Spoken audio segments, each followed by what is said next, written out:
பாலியல் வழக்கில் கைது செய்யப்பட்டிருந்த மத போதகர் ஜான் ஜெபராஜை நிபந்தனை ஜாமீனில் விடுவிக்க சென்னை உயர்நீதிமன்றம் உத்தரவு பிறப்பித்திருக்கிறது. மத போதகர் ஜான் ஜெபராஜ் நிபந்தனை அடிப்படையில் ஜாமீனில் விடுவிக்க தற்போது உயர்நீதிமன்றம் உத்தரவு பிறப்பித்திருக்கிறது. வீட்டில் பணிபுரிந்த பெண் ஒருவரிடம் பாலியல் ரீதியாக அத்துமீறியதாக இவர் மீது குற்றம் சாட்டப்பட்டிருந்தது. அவர் பல நாட்களாக தலைமறைவாக இருந்த நிலையில் பிறகு கைது செய்யப்பட்டார். இந்த நிலையில் தற்போது நீதிமன்றம் இந்த உத்தரவை பிறப்பித்திருக்கிறது. இணைகிறார் நம்முடைய சிறப்பு செய்தியாளர் மதன். பின்னணி என்ன?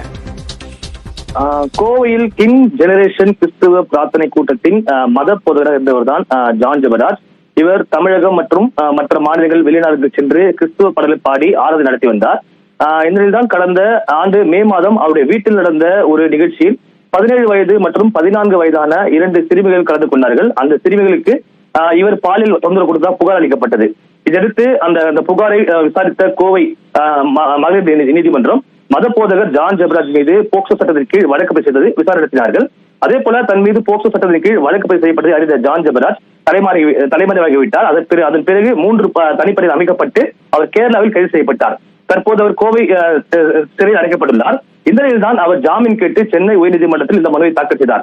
இந்த மனு இன்று நீதிபதி நிர்மல்குமார் முன்பு விசாரணைக்கு வந்தபோது காவல்துறை தரப்பில் ஜான் ஜெபராஜை ஜாமீன் விட்டால் சாட்சியில் கலைத்துள்ளார் என்று கடும் எதிர்ப்பு தெரிவிக்கப்பட்டது. ஆனால் ஜான் ஜெபராஜ் தரப்பில் தனக்கு ஜாமீன் வழங்கினால் எந்த ஒரு சாட்சியும் கலைக்க மாட்டேன், அதே போல காவல்துறை விசாரணைக்கு முழு ஒத்துழைப்பு அளிப்பதாக அந்த ஒரு உறுதிமொழி அளிக்கப்பட்டது.